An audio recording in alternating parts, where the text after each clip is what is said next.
একটা মাস আমি রহমত দেই, মাগফিরাত দেই, নাজাত দেই। এক একটা নেকিকে আমি 70 গুণ না, শুধু হাজার লক্ষ কোটি গুণ নেকি বাড়ায়া দেই। এত কিছু দিয়ে আমি চেয়েছি যেন আমার বান্দা জান্নাতি হয়, মুত্তাকি হয়। তুমি বান্দা কদর করো। আর যদি কোনোভাবেই কদর না করে, তো শেষ কথা হলো, মনে রাখবেন, রমজানকে যে কদর করে না, রমজানেও যে গুনাহ করে, রমজানেও যে জাহান্নাম থেকে বাঁচার চেষ্টা করে না, রমজানেও যে জান্নাতের আমল করার চেষ্টা করে না, ভাই আমার, ছেলেরা আমার, বাবা আমার, পর্দার আড়ালের মা বোন আমার, সবাইকে এই শেষ কথা বলি।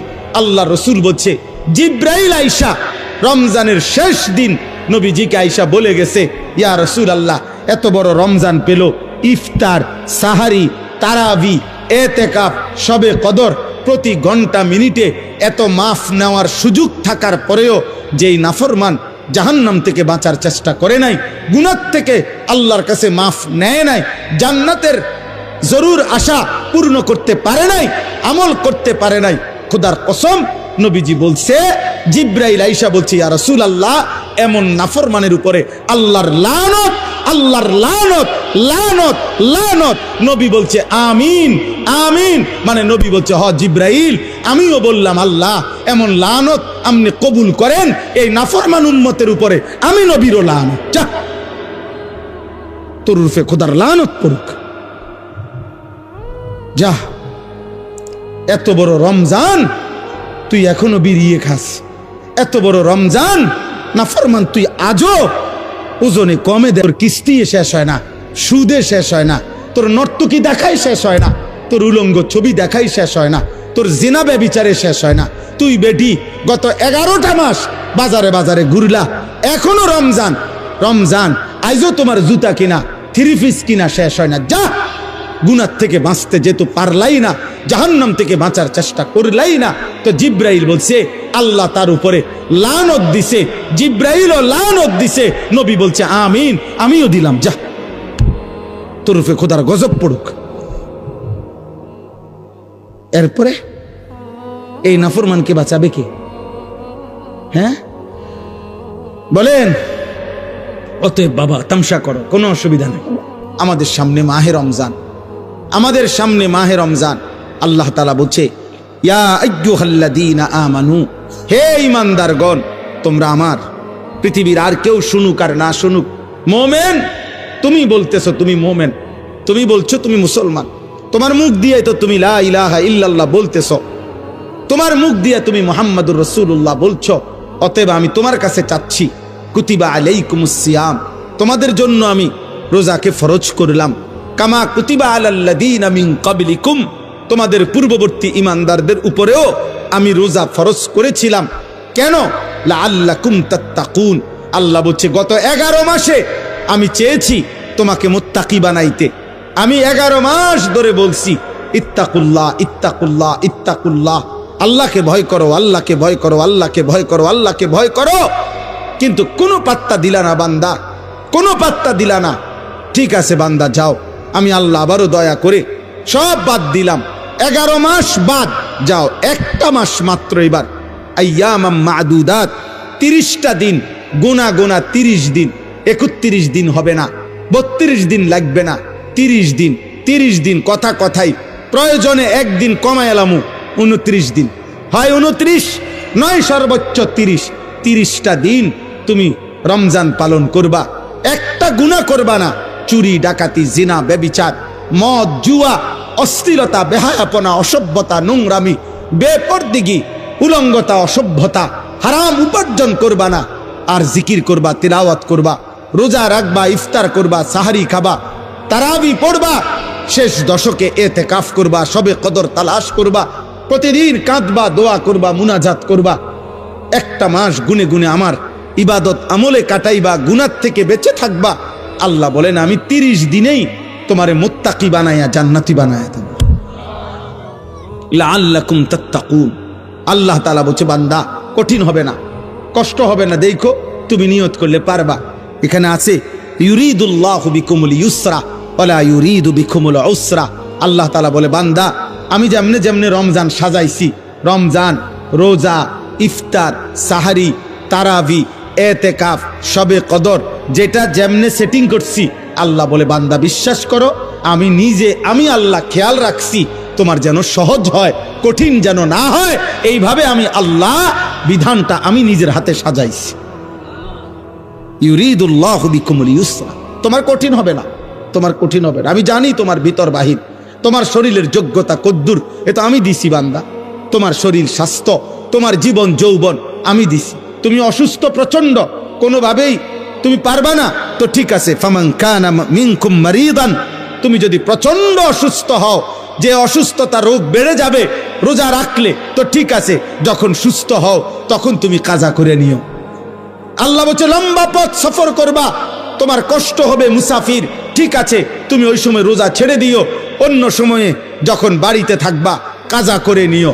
তুমি যদি একেবারে বৃদ্ধ দুর্বল হও, যে আর কোনোদিন সবল সুস্থ রোজা রাখার মতো যোগ্যতা তোমার ধারণা আর কোনোদিন হবে না, তো আল্লাহ বলেন অসুবিধা নাই, যাও ফিদিয়াতুন তুআমু মিসকিন, প্রত্যেক রোজার বিনিময়ে এক সাদকায়ে ফিতির, রমজানে যে ফিতরা দেন এই ফিতরা পরিমাণ একজন মিসকিনকে খাবার বা সমপরিমাণ মূল্য তুমি দিয়ে দাও।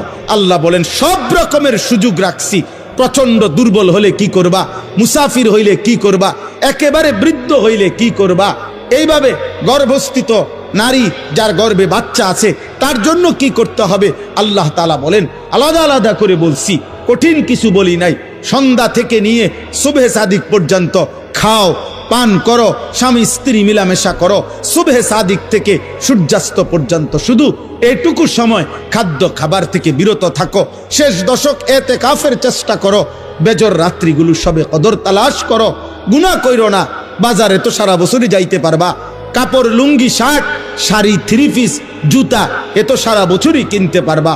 একটা মাস আমি রহমত দেই, মাগফিরাত দেই, নাজাত দেই, এক একটা নেকিকে আমি 70 গুণ না শুধু হাজার লক্ষ কোটি গুণ নেকি বাড়ায়া দেই। এত কিছু দিয়ে আমি চেয়েছি যেন আমার বান্দা জান্নাতি হয়, মুত্তাকি হয়। তুমি বান্দা কদর করো, আর যদি কোনোভাবেই কদর না করে তো শেষ কথা হলো মনে রাখবেন, রমজানকে যে কদর করে না, রমজানেও যে গুনাহ করে, রমজানেও যে জাহান্নাম থেকে বাঁচার চেষ্টা করে না, রমজানেও যে জান্নাতের আমল করার চেষ্টা করে না, ভাই আমার, ছেলেরা আমার, বাবা আমার, পর্দার আড়ালের মা বোন আমার, সবাইকে এই শেষ কথা বলি। আল্লাহ রসুল বলছে জিব্রাইল আইসা রমজানের শেষ দিন নবীজিকে আইসা বলে গেছে, ইয়া রসুল আল্লাহ, এত বড় রমজান পেল, ইফতার, সাহারি, তারাবি, এতেকাফ, শবে কদর, প্রতি ঘন্টা মিনিটে এত মাফ নেওয়ার সুযোগ থাকার পরেও যেই নাফরমান জাহান্নাম থেকে বাঁচার চেষ্টা করে নাই, গুনাহ থেকে আল্লাহর কাছে মাফ নেয় নাই, জান্নাতের জরুর আশা পূর্ণ করতে পারে নাই, আমল করতে পারে নাই, খোদার কসম নবীজি বলছে, জিব্রাইল আইসা বলছে, ইয়া রাসূলুল্লাহ, এমন নাফরমানের উপরে আল্লাহর লানত, আল্লাহর লানত, লানত, লানত। নবী বলছে আমিন, আমিন, মানে নবী বলছে হ জিব্রাইল, আমিও বললাম আল্লাহ এমন লানত আপনি কবুল করেন এই নাফরমান উম্মতের উপরে, আমি নবীরও লানত, যা তোর রূপে খোদার লানত পড়ুক, যা। এত বড় রমজান তুই এখনো বিড়িয়ে খাস, এত বড় রমজান নাফরমান তুই আজও ওজনে কমে দে, তোর কিস্তি শেষ হয় না, সুদে শেষ হয় না, তোর নর্তকী দেখাই শেষ হয় না, তোর উলঙ্গ ছবি দেখাই শেষ হয় না, তোর জিনা ব্যভিচারে শেষ হয় না। তুই বেটি গত 11টা মাস বাজারে বাজারে ঘুরলা, এখনো রমজান, রমজান আইজও তোমার জুতা কিনা থ্রি পিস কিনা শেষ হয় না, যা। গুনাহ থেকে বাঁচতে যেহেতু পারলাই না, জাহান্নাম থেকে বাঁচার চেষ্টা করলাই না, তো জিব্রাইল বলছে আল্লাহ তার উপরে লানত দিছে, জিব্রাইলও লানত দিছে, নবী বলছে আমিন, আমিও দিলাম, যা তোর উপরে খোদার গজব পড়ুক। এরপরে এই নাফরমানকে বাঁচাবে কে?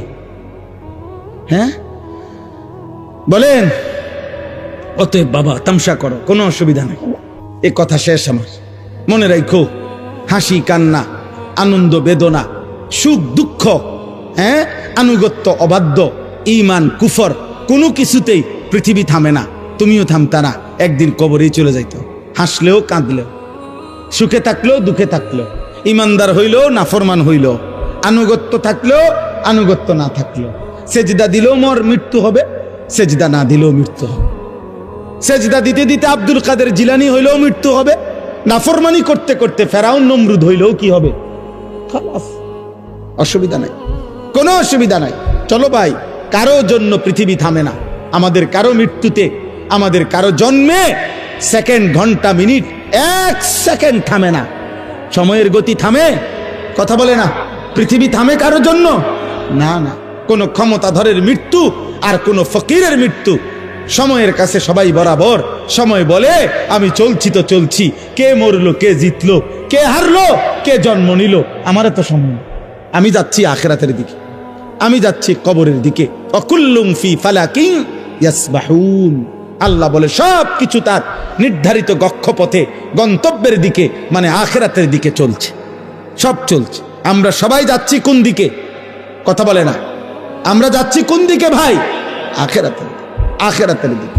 অতএব ব্যক্তি, ঘর, সংসার, পরিবার, দেশ, রাষ্ট্র, রাজনীতি, ক্ষমতা, সবকিছুতে আখিরাতকে প্রাধান্য দিবেন। বলেন ইনশাআল্লাহ, বলেন ইনশাআল্লাহ। ভোটের আগের দিনও আখিরাতকে প্রাধান্য দিবেন, ভোটের দিনও আখিরাতকে প্রাধান্য দিবেন, ভোটের পর দিনও আখিরাতকে প্রাধান্য দিবেন, আখিরাতকে প্রাধান্য দিবেন। কোনোভাবেই দুনিয়ার কাছে বিক্রি যাবেন না। আল্লাহ আমাদেরকে হেফাজত করেন, আল্লাহ আমাদেরকে কবুল করে নেন আমার ভাই। অতএব আলহামদুলিল্লাহ, আজকে এই মুবারক মাহফিলে অনেক কষ্ট করছেন আপনারা, এত লম্বা সময় সবর করছেন। আলহামদুলিল্লাহ, আল্লাহ তাআলা এই ফুলগড় বারেশ্বর মাদ্রাসা আল্লাহ কবুল করে নেন। আজকে যেই ছেলেরা হাফেজে কোরআন হয়েছে, আল্লাহ তাদেরকে কবুল করে নেন। যাদের সহযোগিতা করেছে, তাদেরকে হাদিয়া দিয়েছে বিভিন্ন রকমের, মাশাআল্লাহ, আল্লাহ তাআলা তাদের সবাইকে কবুল আর মঞ্জুর করে নেন। আমার একটা ছোট্ট পরামর্শ আছে, সেই পরামর্শটা হইল, না মানলেও সমস্যা নাই, বাকি আমি আমার পরামর্শ হইল, ওই যেই প্রবাসী কল্যাণ সংস্থার নাম বলছেন কি জানি, বারেশ্বর প্রবাসী কল্যাণ, বারেশ্বর প্রবাসী কল্যাণ সংস্থার কাছে, আপনাদের কাছে আমার পরামর্শ হলো, আমার আন্তরিক প্রশংসা হলো, প্রতি বছর যে হাফেজে কোরআন হবে তাকে একটা সাইকেল পুরস্কার দেওয়া হবে। সাইকেল পুরস্কারের সাথে কোরআনের হাফেজের কি সম্পর্ক আমি এটা বুঝলাম না, আমার এটা মাথার ধরল না। সাইকেলের সাথে কোরআন হেফজের সাথে সম্পর্ক কি হইল? এতে করে সে কি করবে, মানে হাফেজে কোরআন সাইকেল দিয়ে আলাদা কি লাভবান হবে, এটা আমার মাথায় ধরল না। হ্যাঁ, এটা আমি বুঝলাম না। এই জন্য আমার পরামর্শ হলো, কোনো হক্কানি মুত্তাকি আলেমে দিন থেকে পরামর্শ নিয়ে আপনি জেনে নেবেন যে কোনো তালেবে এলেমকে, কোনো মাদ্রাসার ছাত্রকে, কোনো হাফেজে কোরআনকে কি পুরস্কার দিলে তার উত্তম হবে, তার সারা জীবনের এলেম অর্জনের জন্য কাজে লাগবে, পড়ালেখার জন্য কাজে লাগবে। এখন এইটা দিয়ে যদি সে কালকার থেকে গোটা 1 মাস চরকির মতো সারাটা মুরাদনগর গড়ে, তাইলে প্রবাসী কল্যাণ সংস্থার নেকি কি হবে আমি বুঝি না। এই জন্য আমি এটা ফিরাইয়া নিতে বলি না। আমি এবার তো দিছেন আলহামদুলিল্লাহ, কিন্তু উনি বলছেন প্রতি বছরেই একটা সাইকেল দিবে না। পৃথিবী যদি সবাই আপনার যেই সম্ভাবনা দেখা দিছে বাংলাদেশে, যেই প্রতিশ্রুতি এইবার নির্বাচনকে সামনে রেখে, আমি তো ধারণা করতেছি 13 তারিখ যেই জিতক 12 তারিখ প্রত্যেকের হেলিকপ্টার দিবে। বুঝেন নাই কথাটা? তাইলে তখন তার সাইকেল কাজে লাগতো না। এই জন্য তালেবে ইলম, এটা নিরুৎসাহিত করছি না, আপনারা পুরস্কার দিবেন, হাদিয়া দিবেন, কিন্তু আলেমে দিন থেকে মশওয়ারা করে দিবেন, অর্থাৎ যেন ওই বাচ্চার আজীবন তার এলেমের কাজে লাগে, পড়ালেখার। এমন সুন্দর কোরআনুল কারীমের 2 সেট 10 সেট তাফসীর হইতে পারে, যেটা তার দাওরায়ে হাদিস একবারে শেষ পর্যন্ত আজীবন তার পড়ালেখার কাজে লাগবে। রাসূলুল্লাহ সাল্লাল্লাহু আলাইহি সাল্লামের হাদিসের অনেক কিতাব, তাকে 30,000 টাকার কিতাব দেন, তারে 20,000 টাকার কিতাব কিনে দেন, যেটা সে আজীবন কি করবে, পড়ালেখা করবে। হ্যাঁ, আমার ছেলে হাফেজ হইয়া পুরস্কার পাইছে তাফসিরে তাওজিহুল কোরআন। তো আমি একদিন আমার বাসার এই তাফসির আমারও আছে, তা আমি আমার একটা খণ্ড পাচ্ছিলাম না, খুঁজেই পাচ্ছি না। 2-3 খণ্ড, আমার একটা খণ্ড আমি পাই না, ওই খণ্ডটাই তখন আমার দরকার। আমার ছেলে আমারে দৌড়াই এসে বলছে, আব্বু আমি যে পুরস্কার পাইছি এইটাই তো তাফসির, তাহলে আমি এটা খুলে দেই আমারটা। তাহলে হে, তার প্যাকেটিং করা ছিল, ওইখান থেকে খুইলা আমার এটা দিছে আব্বু এটা, তাহলে আমি তখন পড়লাম। আমার অনেক কিতাব আমার সন্তান পড়ে, আমার সন্তানের কিতাবও আমি পড়ে আমার উপকার হয়েছে। কথা বুঝছেন না? এই জন্য আগামী দিনে আপনাদের কাছে অনুরোধ রইল, সাইকেল না বরং তার এলেমের সাথে কোরআন সুন্নাহর এলেম শিখবে এমন কিছু, যার দ্বারা এরকম কিছু হাদিয়া দিলে সেটা বেশি পরিমাণে হোক, ইনশাআল্লাহ এতে বরকত হবে। আপনারাও সাদকায়ে জারিয়ার সওয়াব পাইতে থাকবে। কিতাব অল্প দিনে কি হয়ে যায় না, নষ্ট হয়ে যায় না, প্রজন্মের পর প্রজন্ম কিতাব পড়ে। অনেক যারা সম্ভ্রান্ত ফ্যামিলি এমন আছে যাদের পারিবারিক পাঠশালায় আরে পারিবারিক কুতুবখানায় লাইব্রেরিতে 100 বছর আগের দাদা পূর্বপুরুষের কিতাব বই কি আছে আছে সাজানো আছে। তাইলে বোঝা গেল যে এটা ফায়দা আসবে, এটা দীর্ঘমেয়াদী হবে। আল্লাহ তাআলা আপনাদেরকে তৌফিক দেন। এই মাদ্রাসার সাথে যার যত সম্পৃক্ততা আছে আল্লাহ কবুল করেন। আল্লাহ আজকের এই মেহমান উপস্থিতি সবাইকে কবুল করেন। বিশেষ করে আমার প্রিয় বন্ধু মাওলানা সিরাজুল ইসলাম ভাইকেও আল্লাহ তাআলা ভরপুর কবুল করেন। ছোটবেলার আমরা ছাত্র জীবনের দোস্ত ছিল, আজ অনেক দিন পরে দেখা হয়েছে। আল্লাহ তাআলা তাকে সুস্থতার সাথে আফিয়তের সাথে মানুষের কল্যাণে খেদমত করার তৌফিক দান করেন, আমিন। পবিত্র কোরআনুল কারীমের 2 নম্বর পারা 2 নম্বর সূরা, সূরাটির নাম সূরায়ে বাকারা।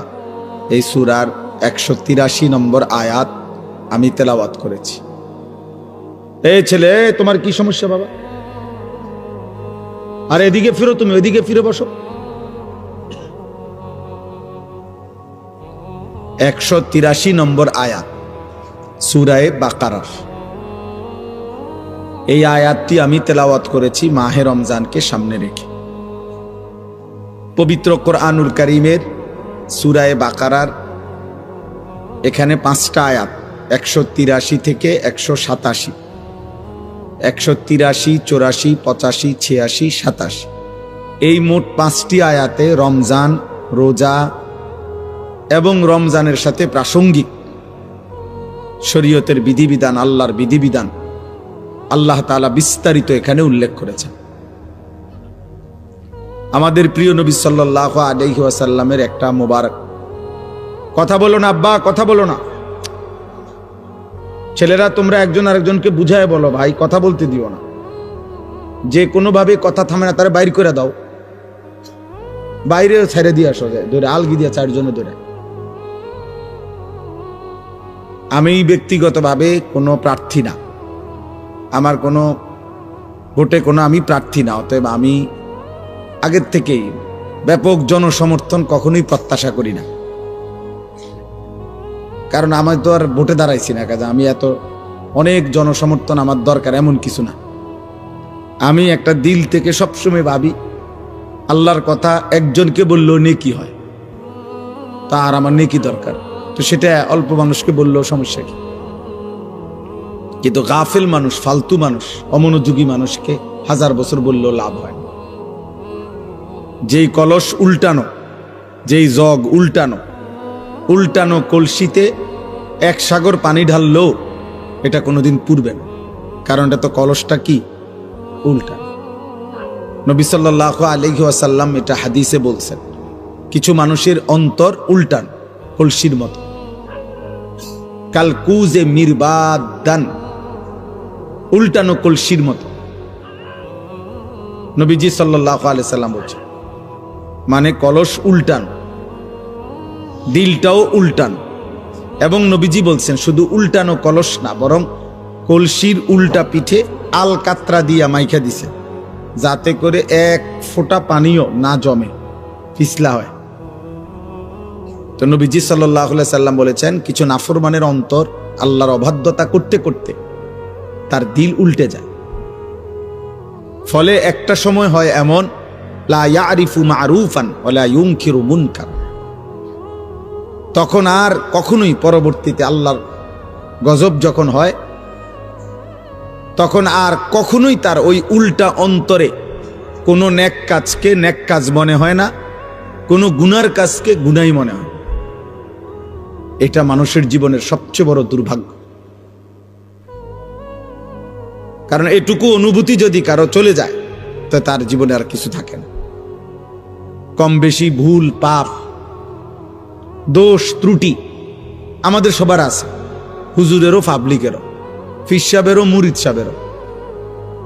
কিন্তু বিষয়টা হলো অনুভূতি থাকা, নিজের বিবেক বোধ কাজ করে, আত্ম অনুভূতি আছে যে না, কাজটা আমি ঠিক করিনি।